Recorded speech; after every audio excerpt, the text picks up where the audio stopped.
का जो टॉपिक है वो बहुत इम्पोर्टेंट है।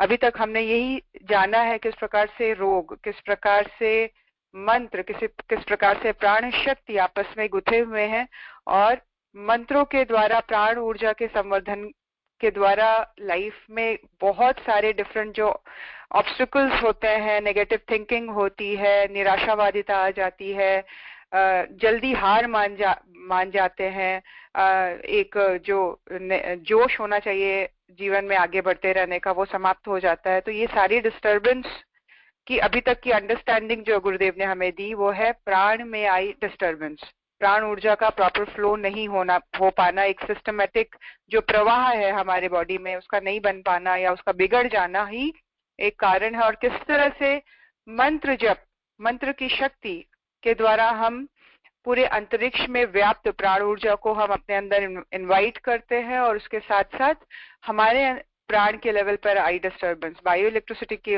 अंदर आई डिस्टर्बेंस कैसे ठीक होती चली जाती है।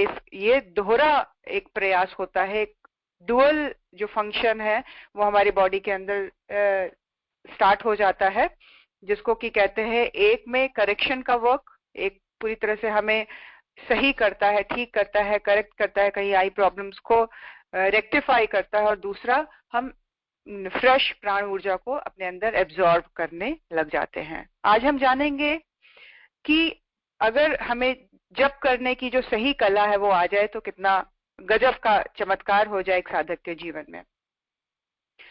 परम श्रद्धेय डॉक्टर साहब, परम पूज्य गुरुदेव के सबसे नजदीकी और सबसे प्रिय और सबसे कहेंगे जिन्होंने अपने जीवन को यज्ञमय बनाया, अपने जीवन में समर्पण का एक सच्चा उदाहरण दिया है अपने जीवन से, उनके द्वारा लिखित अंतर्जगत की यात्रा का ज्ञान और विज्ञान, और आज का टॉपिक यदि जान सके जप की कला।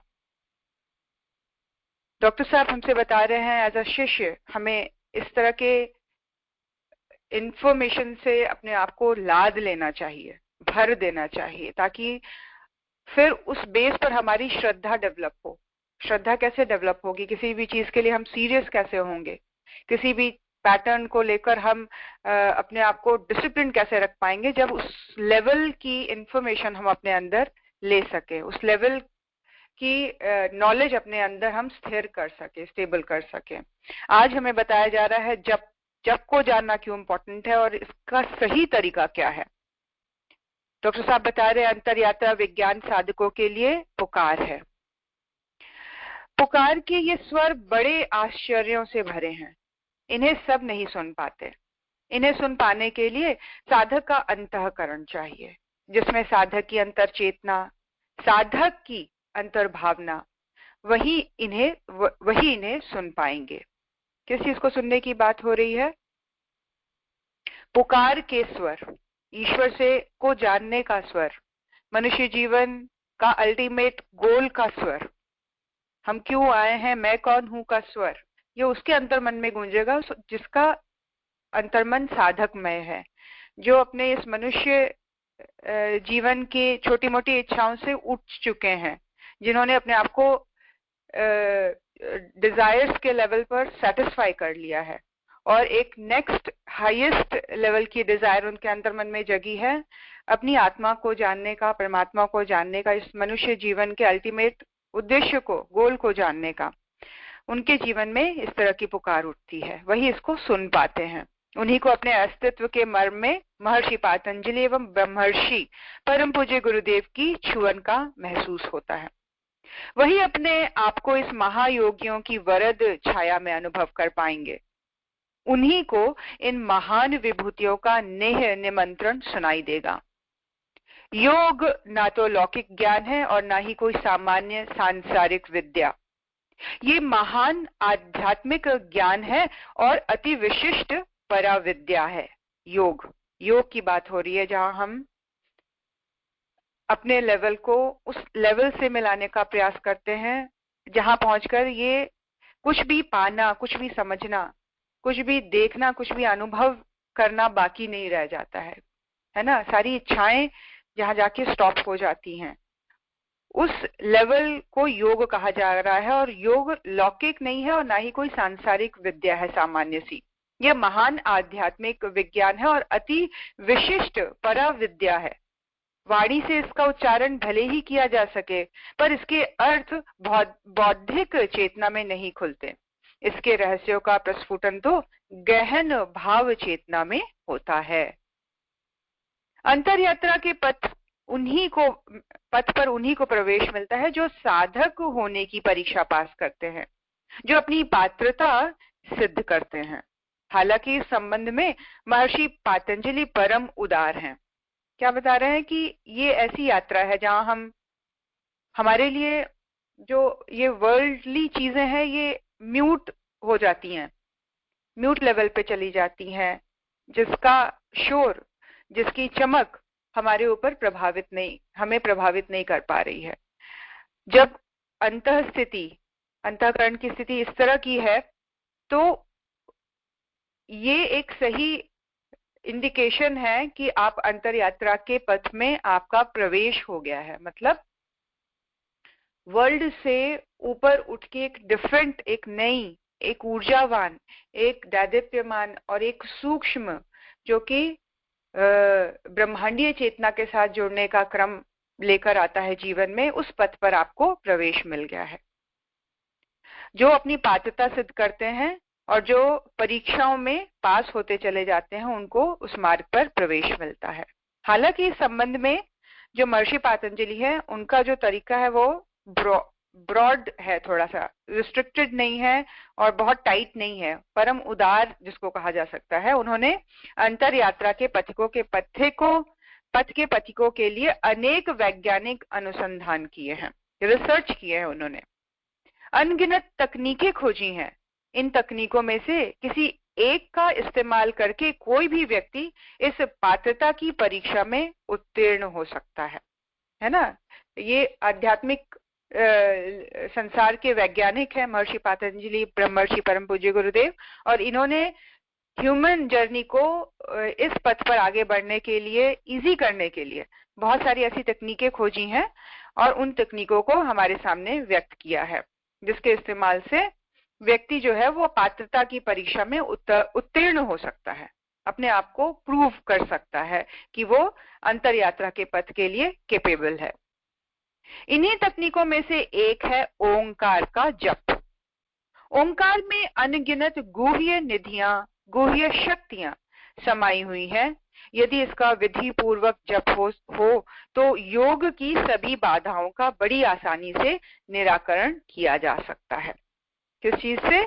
ओंकार का सिस्टमैटिक जप, है ना। इसमें अनगिनत निधियां और शक्तियां समाई हुई है। गुह्य मतलब बहुत ही गहरी और बहुत ही सूक्ष्म और बहुत ही फाइन जो निधियां हैं, जो शक्तियां हैं, उसमें समाई हुई हैं। जो इसको विधि पूर्वक प्रयोग में लाता है उसकी समस्त बाधाएं बड़ी आसानी से उनका निराकरण हो जाता है। समस्त बाधाओं का हम लोगों ने चैप्टर पढ़ा था, आप सभी को याद होगा। 9 मेजर जो ह्यूमन जर्नी में ऑब्स्टिकल्स आते हैं, रुकावटें आती हैं, उस चीज के साथ कैसे जप के माध्यम से ओवरकम किया जा सकता है उन सारी चीजों को। यदि इसका विधि पूर्वक जप हो तो योग की सभी बाधाओं को बड़ी आसानी से निराकरण किया जा सकता है।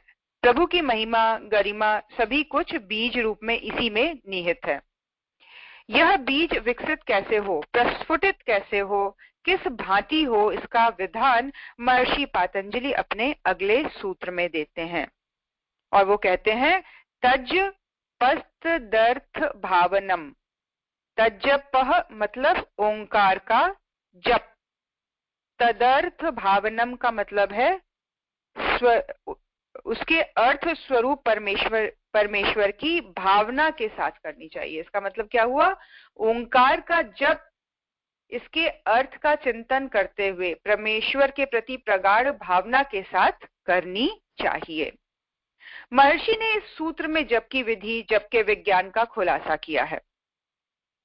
महर्षि ने इस सूत्र में जप की विधि, जप करने के तरीके और उसके पीछे का जो साइंस है उसका खुलासा किया है। उनके सूत्र में इन 2 बातों को बहुत अच्छी तरह से समझाया गया है। वो कहते हैं मंत्र को दोहराने भर का नाम जप नहीं है, लेकिन दोहराते रहना एक अचेतन क्रिया भर है। यह साधक को चैतन्यता देने की बजाय सम्मोहन जैसी दशा में ले जाती है। जो केवल मंत्र को दोहराते रहते हैं उन्हें परिणाम में सम्मोहन, निद्रा आदि मिलती है। देखिए, हम लोग बोलते हैं ना, हम कभी कभी जप करते हुए सोने लग जाते हैं, तो ये क्या है, क्या बता रहे हैं, ये वास्तविक जप नहीं है, सो जाने की स्थिति आ जानी। ये एक दिमाग को आपने बहुत अच्छी तरह से एक प्रोसेस में इंगेज तो कर दिया है, लेकिन भावनात्मक स्तर पर आप उस प्रोसेस से नहीं जुड़ पा रहे हैं, और एक बिल्कुल एक स्टिलनेस आने की वजह से अंदर में नींद की अवस्था आने लग जाती है, सम्मोहन की सी दशा बनने लग जाती है। जो केवल मंत्र को दोहराते रहते हैं उन्हें परिणाम में सम्मोहन और निद्रा मिलती है। हाँ, यह सच है कि इसमें थकान मिटती जरूर है, जगने पर थोड़ी स्फूर्ति भी लगती है, किंतु यह जप का सार्थक परिणाम नहीं लेकर आती है ना। सार्थक परिणाम इसमें नहीं मिल पाएगा। वहां बॉडी के लेवल पर स्फूर्ति आ जाएगी, क्योंकि सोना एक ऐसी प्रक्रिया है जो पूरे बॉडी को रिजुविनेट कर देता है, एनर्जाइज कर देता है। तो सिमिलरली उस जप की प्रक्रिया में जहां नींद आ जा रही है, नो डाउट बॉडी के लेवल पर आप एनर्जेटिक फील करेंगे, लेकिन जो जप का जो संपूर्ण परिणाम हमें जो मिलना चाहिए, जो सार्थक परिणाम मिलना चाहिए, उसका सार्थक परिणाम नहीं मिलता है, जागृत नहीं होता है। इसका सार्थक परिणाम तो जागरण है, चेतना की परम जागृति की स्थिति। परम पूज्य गुरुदेव मंत्र विद्या के परम ज्ञाता थे, मंत्र विज्ञान के सूक्ष्म अंतर प्रयांतरों के विशेषज्ञ मर्मज्ञ थे। उनका कहना था कि मंत्र साधना के 3 आयाम हैं। पहला, मंत्र का मन ही मन अथवा अति धीमे स्वर में उच्चारण। देखिए, अब गुरुदेव जो कि इस मंत्र विज्ञान के सबसे बड़े परम ज्ञाता के रूप में अगर हम उनको समझते हैं, लेते हैं और जानते हैं, तो उनके रिसर्च के ऊपर, उनके एक्सपीरियंस के ऊपर वो बात बता रहे हैं, और वो ये कह रहे हैं कि मंत्र साधना के 3 डायमेंशंस हैं। पहला डायमेंशन क्या है? फर्स्ट, मंत्र का मन ही मन अथवा अति धीमी स्वर में उच्चारण। दूसरा, इसका अर्थ अनुसंधान वाली स्थिति बननी चाहिए, रिसर्च वाली स्थिति। जब आप जप करने बैठे हैं, उसके भावना का, उसका भावार्थ का अनुसंधान मन ही मन में चल पड़े, मन इधर उधर ना भागे, हम बोल क्या रहे उसके ऊपर पूरी तरह से रिसर्च करने लग जाए, तभी ये बुद्धि उस लेवल पर इंडल्ज हो जाए, है ना। तो अर्थ का अनुसंधान दूसरा डायमेंशन जो है, यह अर्थ अनुसंधान अर्थ चिंतन से कहीं अधिक सूक्ष्म तत्व है। सिर्फ मात्र चिंतन नहीं है, परमात्मा हमारी बुद्धि को सन्मार्ग की ओर ले जाओ, नहीं। हिंदी के ट्रांसलेशन को नहीं दोहराना है अंतर मन में, उसका मनन, उसका चिंतन, उसका मक्खन निकालना है, उसको मथना है, और अपने लेवल पर उसको और गहराई से समझने का प्रयास करना है।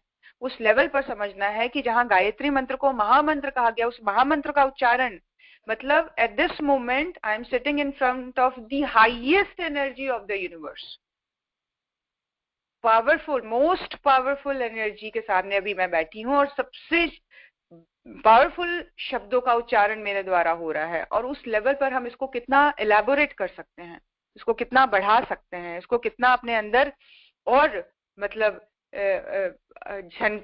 झंकृत कर सकते हैं, इसकी वाइब्रेशंस को और कितना हम इलैबोरेट कर सकते हैं, एक्सपोनेंशियली इसको इंक्रीज कर सकते हैं। वो हमारे अर्थ चिंतन की गहराई से उसका नाता है। सूक्ष्म मतलब इसको हम कितने अधिक सूक्ष्म लेवल पर ले जा सकते हैं।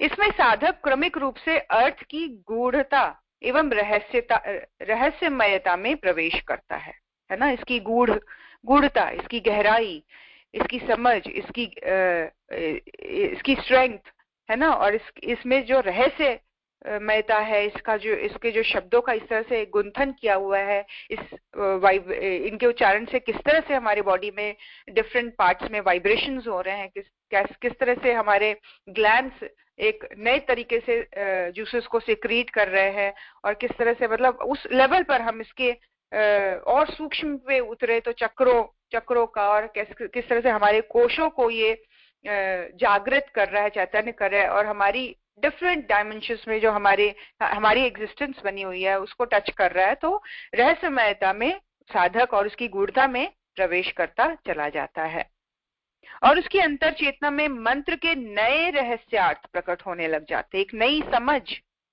एक नई अंडरस्टैंडिंग और एक बहुत ही पर्सनल आपका उस मंत्र के लिए, उस देवता के लिए आपकी अटैचमेंट, आपका क्लोजनेस बढ़ता चला जाएगा जैसे जैसे हम उसके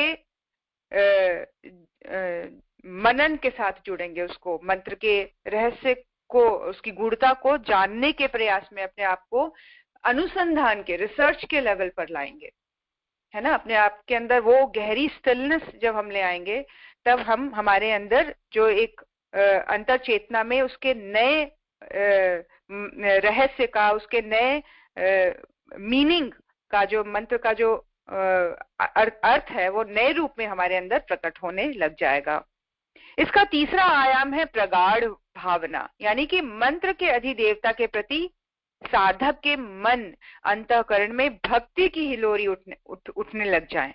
ये तीनों तत्व परस्पर गुथे रहे तो ही मंत्र की सार्थक साधना बन पड़ती है ना। गुरुदेव ने क्या कहा था, मंत्र साधना के 3 आयाम, 3 डायमेंशंस। एक, बिल्कुल मौन होकर या बिल्कुल धीमी गति में सही, साफ, क्लियरली उस स्पीड में बोलना जहां आप किसी भी शब्द को स्किप नहीं कर रहे हैं और प्रॉपर एक प्रोनाउंसिएशन आपका चलता चला जा रहा है, बिल्कुल आप ही सुन पा रहे हो या बिल्कुल मौन में आप उस जप का जप कर रहे हो। दूसरा, अर्थ का अनुसंधान, जो कि सबसे इंपॉर्टेंट पार्ट है। और तीसरा है भावना और भक्ति से उस मंत्र के अधिदेवता के प्रति अपने अंदर भक्ति की हिलोरें उठाना। माँ गायत्री को देखकर हमारे मन में हिलोरे उठे, हमारे मन में भक्ति भाव उठे, हमें ऐसा लगे कि बस माँ की गोदी में बैठ जाए, माँ हमें गोदी में बिठा ले, उनकी आत्मीयता को हम अपने अंदर महसूस कर पाए, है ना। जैसे जागृत कोई माँ अगर हमारे सामने आ जाए विशालकाय और इतनी सुंदर और इतनी शक्तिशाली और समस्त जिसको बोलते हैं विराट, इस ब्रह्मांड की रचयिता जो हमारे समक्ष माँ के रूप में आ जाए, तो हम कैसा फील करेंगे। एग्जैक्टली उसी लेवल पर अपने आप को उनके साथ कनेक्ट करना और उस भक्ति को अपने अंदर स्पंदित होने देना। तब जब ये अंतःकरण में उठेंगी तो ये सारी तीनों जो डायमेंशंस हैं वो मिलकर बहुत ही गहरे रूप में और बहुत ही डीपली साधक के अंतःकरण में इम्पैक्ट लाना शुरू कर देता है। और यही है मंत्र की सच्ची सार्थकता, मंत्र जप की सार्थकता। इसी को कहते हैं कि ये प्रॉपर जप करने का प्रोसेस है। अगर मन भटकता है और इसको आप प्रैक्टिस में हम डेवलप करना चाहते हैं, तो अच्छा है कि किसी साइन लैंग्वेज में इन तीनों चीजों को आप कहीं पे लिख दीजिए, अगर आप कंफर्टेबल नहीं है कि कोई और ना पढ़े या कोई और ना समझे, या सबके लिए भी आप एक क्लियर इंस्ट्रक्शन के रूप में सामने लिख सकते हैं जहां आप जब करने बैठते हैं छोटे से बोर्ड में। ये 3 डायमेंशन हमारे गुरुदेव ने हमें बताए हैं, स्वर का, मनन का और फिर भावना का, है ना। एक फिजिकल लेवल है, एक चिंतन की शैली है ना, सूक्ष्म के लेवल पर जहाँ विचार हमारे दौड़ेंगे, जहाँ हम उसका चिंतन मनन करेंगे, उसके अर्थ की गहनता में जाएंगे, रहस्यमयता को और गहराई से जानने का प्रयास करेंगे। और एक है कारण, है ना। इस पूरे प्रोसेस को 3 स्थूल, सूक्ष्म और कारण में डिवाइड किया है। जहाँ हम जीभ से प्रोनाउंस कर रहे हैं तो वो स्थूल पार्ट है, जहाँ हम विचारों से उसके मनन को अपने अंदर गहरा रहे हैं वो है सूक्ष्म पार्ट, और जहां हम भक्ति का भाव, वो प्रगाढ़ता ला रहे हैं, वो स्पंदन अपने अंदर जागृत कर रहे हैं, वो है हमारा जप का कारण स्वरूप। तो उस तीनों लेवल पर हमारा एफर्ट जब चलेगा, तब जप की सार्थकता हमारे जीवन में बढ़ेगी और जल्दी ही हमारे जीवन के विघ्न, हमारे जीवन की रुकावटें, हमारे जीवन में आए किसी भी तरह की नेगेटिविटी बड़े आराम से धुलती, मिटती और साफ होती चली जाएगी। गुरुदेव मंत्र साधना की इन बारीकियों को बताते हुए नरपतगढ़ के एक महान सिद्ध संत स्वामी कृष्ण बोधानंद के साधना प्रसंग सुनाते थे, है ना। इसके इम्पोर्टेंस को उन्होंने एक एग्जाम्पल के तौर पर, किनके, संत स्वामी कृष्ण बोधानंद, उनके बारे में बताते थे। वह कहते थे कि कृष्ण बोधानंद जी मंत्र विद्या के महान ज्ञाता थे। उन्होंने गायत्री महामंत्र की पुरुषचरण साधनाओं के साथ अन्य मंत्रों को की साधनाएं भी संपन्न की। कई वैदिक, तांत्रिक, पौराणिक, जैन, बौद्ध एवं इस्लामिक मंत्र उन्होंने सिद्ध कर लिए थे। मंत्र विद्या की साधना एवं अनुसंधान उनका प्रिय कार्य था, इनका फेवरेट काम था। ये सोचिए, मन को उसमें मजा आने लग गया था। तो फिर सोचिए कि उनकी पहुंच कितनी बड़ी हो जाएगी, कितनी गहरी हो जाएगी उनकी रिसर्च। तो ये रिसर्च करना और अनुसंधान करना मंत्र विद्या के ऊपर उनका फेवरेट काम था। गुरुदेव के अनुसार इन महान आत्मा का उनके साथ वर्षों का संग रहा है। इन महान आत्मा का उनके साथ वर्षों का संग रहा है। गुरुदेव कह रहे हैं कि मैं वर्षों से उनको जानता हूं, है ना। मंत्र साधना के बारे में कई प्रेरक बातें बताते थे वे। इन बातों में सबसे महत्वपूर्ण बात यह थी कि गायत्री महामंत्र के 5 पुरुष चरण कर लेने पर अन्य मंत्रों की साधना में सफलता सुनिश्चित हो जाती है। कुछ बहुत ही मेजर गहरी बातें हैं जो हम लिख ले या समझ ले गहराई से। गुरुदेव कह रहे हैं ये बहुत ही बड़े मंत्र के ज्ञाता थे और जिन्होंने कई सारे मंत्रों के ऊपर सिद्धि को सिद्ध कर लिया था। सिद्ध कर लेने का मतलब अपने अकॉर्डिंग आप वो उनको यूटिलाइज कर पाते थे। वो जब कुछ इंटेंशन के साथ उस मंत्र का उच्चारण करेंगे तो उनकी जो विश है, उनकी जो डिजायर है वो पूरी हो जाएगी। वो मंत्र शक्ति साधक की बात मानने लग जाता है। तो गुरुदेव कह रहे हैं कि उन्होंने ही बताया, उन्होंने इस बात की प्रेरणा दी और बात बताई, क्लैरिटी दी कि जो व्यक्ति गायत्री महामंत्र के 5 पुरुष चरण, एक पुरुष चरण 1 साल का होता है और उसमें एक दिन 60 माला करनी होती है, जैसे कि गुरुदेव ने किया था 24 पुरुष चरण। तो जो व्यक्ति 5 पुरुष चरण कर लेगा वो अन्य मंत्रों की साधना उनकी अवश्य ही सफल होगी। जिसने भी गायत्री की विधि पूर्वक साधना कर ली वह किसी भी धर्म के किसी भी मंत्र की साधना कर सकता है और सिद्धि पा सकता है। मतलब गायत्री मंत्र का पुरुष चरण एक ऐसा प्लेटफॉर्म है जो अन्य मंत्रों को सिद्ध करने का बेस बन जाता है ना। जब हम पुरुष चरण करते हैं 5 पुरुष चरण जिसने कर लिए सिस्टमेटिक तरीके से, वो अन्य मंत्रों को बड़े आसानी से सिद्ध कर लेता है।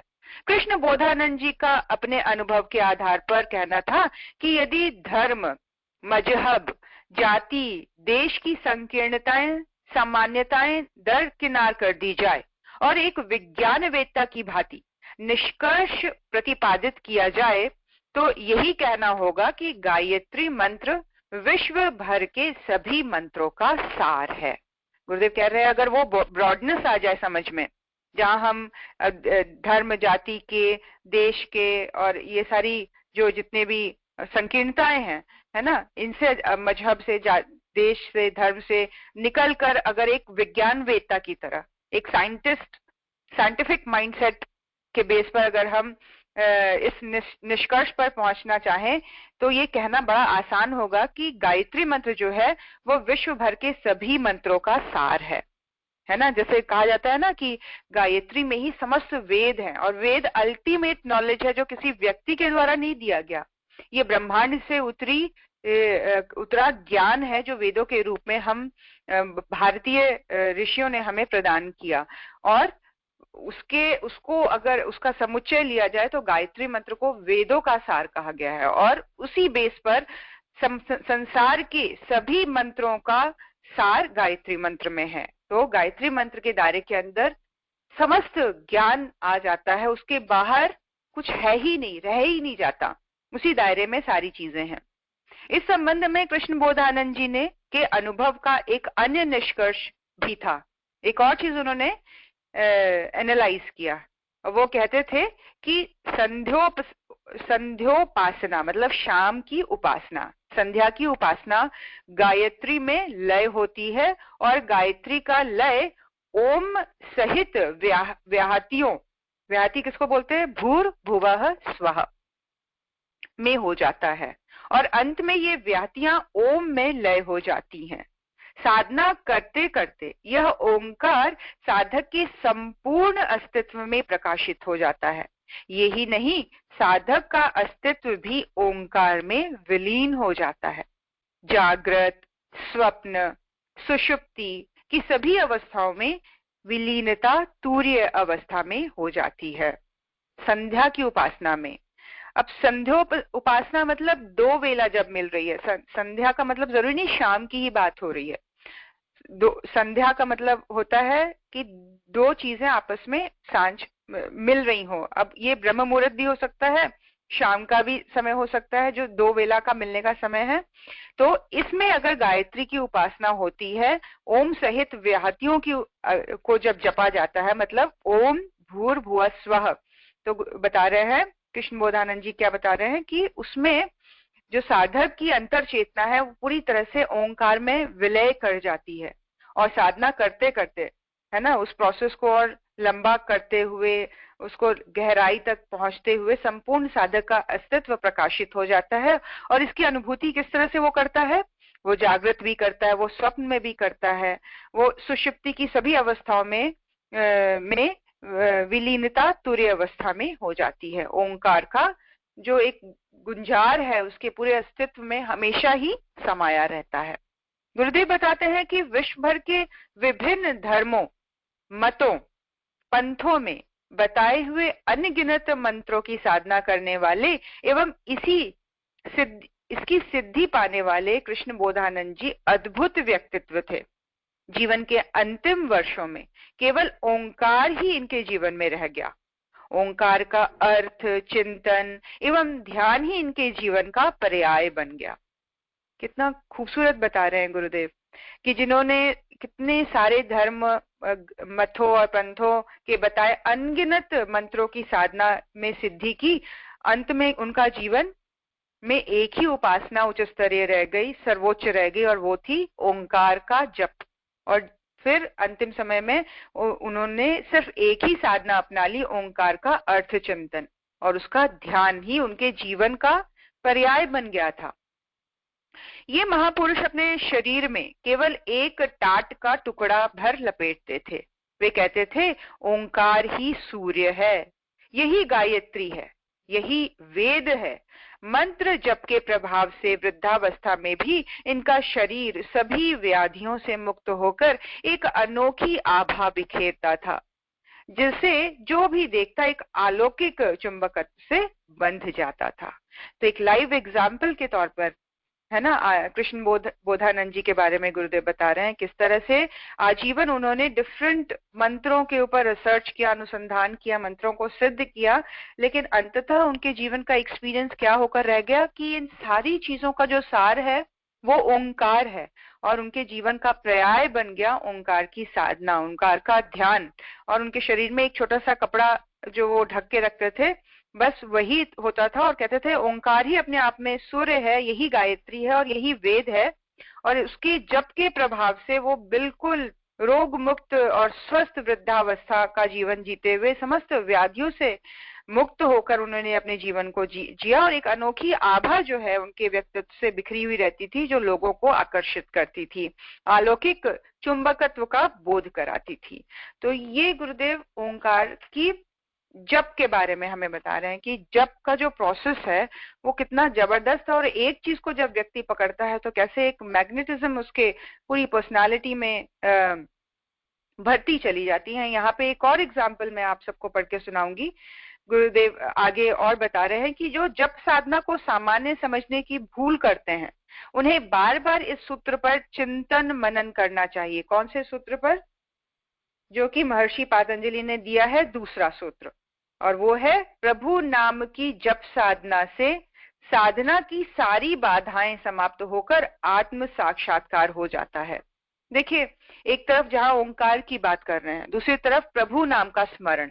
अब ये दो चीजें क्यों है? इसका क्या कंडीशन है, इसका क्या रीजन है कि एक को कहा जा रहा है कि आप ओंकार को लेकर या गायत्री की 3 व्याहतियों के साथ संध्या की उपासना करें, और दूसरी ओर ये बताया जा रहा है कि प्रभु नाम का स्मरण ही सभी बाधाओं को समाप्त करने वाला जप है, और ये हमें आत्म साक्षात्कार तक ले जाता है। अब इस दो डिफरेंट चीजों का रीजन क्या है आगे हम जानेंगे। यहाँ गुरुदेव एग्जाम्पल दे रहे हैं। गुरुदेव कह रहे हैं जो गहरी आस्था, श्रद्धा व संपूर्ण मानसिक एकाग्रता के साथ जप करते हैं, उनके लिए जप स्वयं ही सब कुछ कर देता है। ब्रह्मर्षि परम पूज्य गुरुदेव इसकी व्याख्या में एक ऐसे महान साधक का उदाहरण देते थे जो पहले किसी गंभीर बीमारी से ग्रसित थे, पर बाद में वह न केवल निरोगी हुए बल्कि उन्होंने आध्यात्म तत्व का संपूर्ण ज्ञान प्राप्त किया। इनका संन्यास नाम स्वामी सर्वानंद था। स्वामी सर्वानंद की बात बता रहे हैं, जो कि गंभीर बीमारी से ग्रस्त थे, लेकिन बाद में वे न केवल निरोगी हुए बल्कि उन्होंने आध्यात्म तत्व का संपूर्ण ज्ञान अपने जीवन में प्राप्त कर लिया। स्वामी सर्वानंद। परम पूज्य गुरुदेव ने इनकी मुलाकात हिमालय यात्रा में हुई। तभी इन्होंने गुरुदेव को अपने जीवन का यह प्रसंग सुनाया। जब गुरुदेव दिवात्मा हिमालय के लिए यात्रा कर रहे थे, उन्हीं दिनों उनका मिलना स्वामी सर्वानंद जी से हुआ। गुरुदेव बताया करते थे, स्वामी सर्वानंद जी पर माँ गायत्री की महती कृपा है। वे सदा सर्वदा माँ के आंचल की छाया में बने रहते हैं। हालांकि बचपन में इनकी ऐसी स्थिति नहीं थी। ये शारीरिक रूप से दुर्बल एवं बीमार रहा करते थे। पिता इनके जन्म के साथ ही परलोक सिधार गए। माँ पर पालन पोषण का संपूर्ण बोझ आ गया। घर में आय का कोई विशेष साधन न था। इसी वजह से माँ इनका ठीक से इलाज नहीं करवा पाती। बचपन में एक महात्मा इनके घर आए। उन्होंने इनकी दुर्दशा देखी। ये बिछौने में लेटे हुए अपनी मृत्यु का इंतजार कर रहे थे और माँ शोकाकुल हो आंसू बहा रही थी। जिंदगी में सबोर अंधेरा था, कहीं कोई आशा की किरण नहीं दिखाई दे रही थी। ऐसे में किसी पूर्व कर्मों के संयोग से एक महात्मा इनके घर आए और उन्होंने घर की दुर्दशा देखी और कृपा पूर्वक इनकी माँ को गायत्री महामंत्र के बारे में बताया। क्या बताया उन्होंने बताया, सबसे पहले बालक के समस्त स्थिति को देखते हुए उन्होंने उनकी माँ को गायत्री महामंत्र के बारे में बताया। बालक सर्वानंद को भी उन्होंने गायत्री महामंत्र सिखाया और बोला, बेटा तुम इसे जपा करो। इस महामंत्र के स्वर में तुम जगत माता भगवती आदि शक्ति गायत्री को पुकारो। पर महाराज, ये बालक तो स्नान आदि कुछ भी नहीं कर सकता। मानसे तो नियम नास्ति। मानसिक जप में कोई नियम नहीं है बेटी। महात्मा जी ने शास्त्र वचन समझाते हुए उनसे कहा, माँ को पुकारने के लिए कोई नियम नहीं चाहिए। तुम तो बस पूरी विकलता के साथ, पूरी श्रद्धा के साथ माँ को पुकारो। जब माँ तुम्हें ठीक कर दे तब तुम इस विधि सहित नियम पूर्वक उनकी आराधना करते जाना। क्या मेरा बच्चा ठीक हो जाएगा महाराज? माँ के इस सवाल पर वे महात्मा हंसे और बोले, जो हमने कहा है उसे करके देख लो, तुम्हें स्वयं पता चल जाएगा। महात्मा जी के उपदेशानुसार इस 6 वर्षीय बालक ने गायत्री महामंत्र का मानसिक जप शुरू किया। उसके दिन रात अब गायत्री की रटन में बीतने लगे। महामंत्र की दार्शनिक व्याख्या उसे भले ही मालूम न थी, पर उसकी श्रद्धा में कहीं कोई कमी न थी। वह तो बस अपनी माँ को पुकार रहा था। पुकारते हुए उसे 6 वर्ष हो गए। 4 वर्षों तक कुछ खास पता न चला, पर 6 साल के बाद वह भला चंगा होता गया। 13 वर्ष की आयु में उसका यज्ञोपवीत संस्कार हुआ। फिर तो गायत्री की सविधि उपासना उसके जीवन का क्रम बन गया। 24 वर्षों में उसने 24 पुरुष शरण कर डाले। इसी बीच उसकी माँ का देहावसान हो गया। 24 पुरुष शरणों की पूर्णाहुति के रूप में उसने संन्यास ले लिया और उसका नाम हो गया स्वामी सर्वानंद। हिमालय यात्रा के समय जब गुरुदेव से इनकी मुलाकात हुई तो उन्होंने अपने जीवन का सच गुरुदेव को बताते हुए कहा, आचार्य जी, साधक को केवल भक्ति पूर्वक जप करना चाहिए। बाकी उसके जीवन के सभी कार्य जप स्वयं अपने आप कर देते हैं। इससे जीवन के आंतरिक एवं बाहरी विघ्न स्वयं ही समाप्त हो जाते हैं। जप से उसकी सभी इच्छाएं भी पूरी होने लग जाती है। तो जप में इतनी शक्ति है। देखिए, आज हम सभी एग्जाम्पल्स के बेस पर हम इस चीज को जान रहे हैं। कहीं कोई थियोरेटिकल बात नहीं हो रही है, प्रैक्टिकल बात गुरुदेव ने यहाँ रखी और ये बताया किस तरह से जिसके अंदर अपने मंत्र के प्रति, अपने देवता के प्रति उस मंत्र के आदि शक्ति के प्रति श्रद्धा भाव रहेगा, और जितनी प्रगाढ़ता के साथ जप होगा वो अपने आप ही एक ऐसा सिस्टम है ये कि उसको पता है कि जो साधक मेरी उपासना कर रहा है उसको क्या चाहिए, उसके जीवन में क्या रुकावटें हैं, अपने आप हर चीज रेक्टिफाई होती चली जाती है, हर चीज प्रॉपर होती चली जाती है, व्यवस्थित होती चली जाती है, मांगने की जरूरत नहीं पड़ती। जब एक ऐसा देवता है जो हमें अपने आप स्वयं अनायासी सब कुछ देता चला जाता है। कंडीशन सिर्फ यही है कि 3 जो आयाम गुरुदेव ने हमें बताए, स्थूल सूक्ष्म कारण का जो आयाम है, इसको हम जितना रिफाइंड रखेंगे, जितना चैतन्य रखेंगे, जितना जागरूक रखेंगे, उसका जो प्रभाव है उतना गहरा होता चला जाएगा। चीजें कम समय में जल्दी ठीक होती चली जाएंगी, कम समय में ज्यादा आउटपुट देने वाला प्रोसेस हो जाएगा, और हम अपने जीवन से निराशा को हटाकर एक व्यवस्थित जो एक चक्र है जीवन क्रम का, एक सुंदर जिसको बोलते हैं सुरमय, जो जीवन का एक लय हो जाना चाहिए, एक रिदम जो हो जाना चाहिए, वो बनता चला जाएगा और हर एक चीज व्यवस्थित होती चली जाएगी। ये है मंत्र का विज्ञान, ये है मंत्र जप का विज्ञान। तो 2 एग्जाम्पल्स के थ्रू किस तरह से गुरुदेव ने बताया कि एक जो साधक में वृत्ति अगर है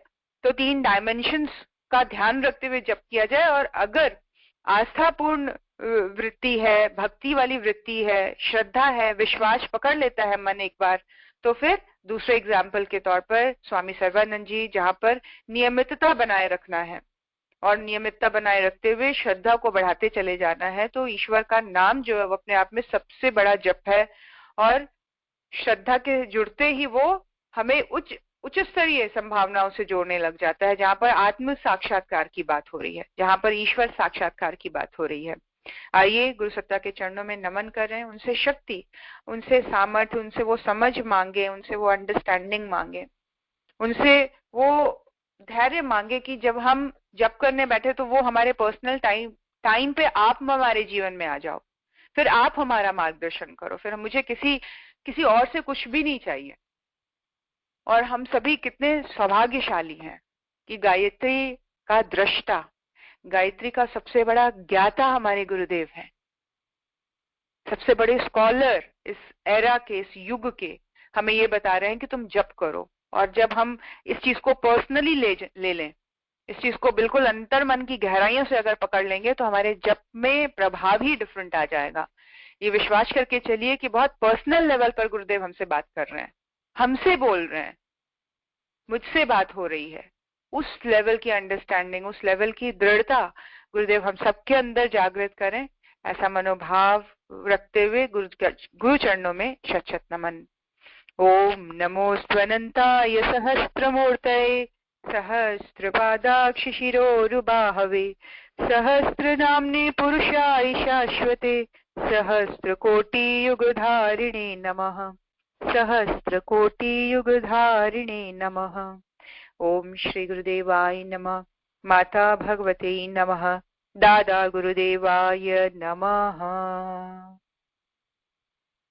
आइए भारतवर्ष के जगत गुरु होने की प्रार्थना का भाव करते हुए परम पूज्य गुरुदेव, परम वंदनीय माता जी के ज्योति स्वरूप का हमारे अंतरात्मा में प्रवेश करने का भाव करते हुए इस प्रार्थना के साथ इस ज्योति के प्रकाश को, इसके वलय को और बढ़ाए और विकसित करे और उस लेवल तक ले जाए जहां इसका इम्पैक्ट हमारे परिवार में, हमारे समाज और राष्ट्र में अंधकार से प्रकाश की ओर ले जाने वाले वृत्ति के रूप में दिखाई दे। हम एक एग्जाम्पल बने, हम मोटिवेशनल एक ऑब्जेक्ट बन जाएं गुरुदेव की, जो हमसे बात करे, हमें देखे वो जप की ओर आकृष्ट हो, जो हमसे बात करे वो साधना की ओर आकृष्ट होता चला जाए, जो हमें देखे हमारे पास आके बैठे वो सब विचारों की ओर अट्रैक्ट होता चला जाए।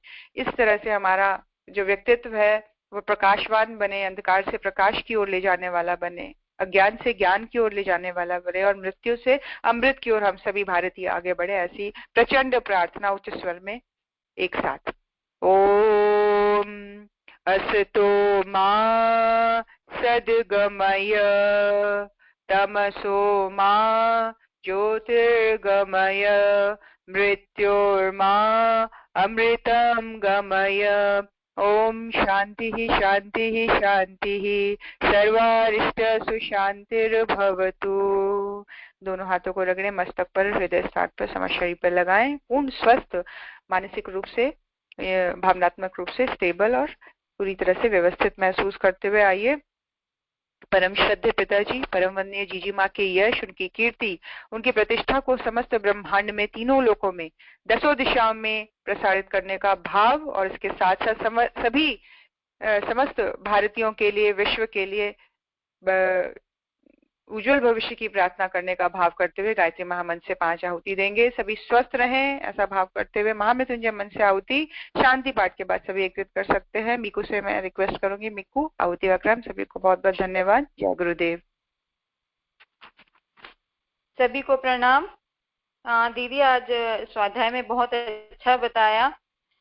मेरे दिमाग में छोटा सा एक ख्याल आया था कि जब हम भगवान जप करते हैं भगवान के सामने, अपने गुरुदेव के सामने बैठकर, और हमारा दिमाग अगर डाइवर्ट होता है तो हम ऐसा कर सकते हैं कि जैसे अगर हम किसी इंसान है जिसको हम बहुत प्यार करते हैं और वो अगर हमारे सामने आए तो हमारा व्यवहार और हम जब उससे बात करेंगे तो क्या होगा, हमारा दिमाग कहीं नहीं जाएगा, सिर्फ वहीं रहेगा, उसके बात करने में, उसके बोलने में, और जो पहना है उसमें रहेगा।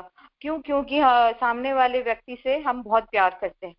तो अगर आप ऐसा फील करेंगे ना कि हमारे गुरुदेव, हमारे माताजी जो है वो हमारी मम्मी पापा की तरह हैं और हम उनसे बात कर रहे हैं बैठकर और जप के थ्रू, तो ये ऐसे प्रैक्टिस करने से ना ये फीलिंग एकदम ठोस हो जाएगी एकदम। तो और फिर आपको मजा आने लगेगा जप करने में, फिर आप घंटों बैठ जाएंगे। जैसे ही माला लेने की जरूरत नहीं, आपके मन में गायत्री मंत्र चैंट होता रहेगा और बैठ जाएंगे। ये मतलब कल मैंने ऐसा फील किया। तो बहुत अच्छा दीदी आपने बताया। चलिए हम लोग सब मिलकर गायत्री महामंत्र की 5 मंत्राहुति डालेंगे और महामृत्युंजय मंत्र की 5 मंत्राहुति डालेंगे। ओम भूर्भुवः स्वः तत्सवितुर्वरेण्यं भर्गो देवस्य धीमहि धियो यो नः प्रचोदयात् स्वाहा। इदं गायत्री इदं न मम। ओम भूर्भुवः स्वः तत्सवितुर्वरेण्यं भर्गो देवस्य धीमहि धियो यो नः प्रचोदयात् स्वाहा। इदं गायत्री इदं न मम। ओम भूर्भुवः स्वः तत्सवितुर्वरेण्यं भर्गो देवस्य धीमहि धियो यो नः प्रचोदयात् स्वाहा। इदं गायत्री इदं न मम। ओम भूर्भुवः स्वः तत्सवितुर्वरेण्यं भर्गो देवस्य धीमहि धियो यो नः प्रचोदयात् स्वाहा। इदं गायत्री इदं न मम। ओम भूर्भुवः स्वः तत्सवितुर्वरेण्यं भर्गो देवस्य धीमहि धियो यो नः प्रचोदयात् स्वाहा। इदं गायत्री इदं न मम। जो भी संसार में गंभीर बीमारी से जूझ रहे हो, शारीरिक रूप से या मानसिक रूप से, वो शीघ्रतम स्वस्थ हो जाए। सभी का जीवन स्वस्थ हो, मंगलमय हो, सभी की लंबी आयु हो, खुशहाल जीवन हो, सद्बुद्धि विवेक से भरा हुआ जीवन हो। इसके लिए 5 महामृत्युंजय की मंत्राहुति। ओम त्र्यंबकम यजामहे सुगंधिं पुष्टिवर्धनम् उर्वारुकमिव बन्धनान् मृत्योर्मुक्षैमामृतात् स्वाहा।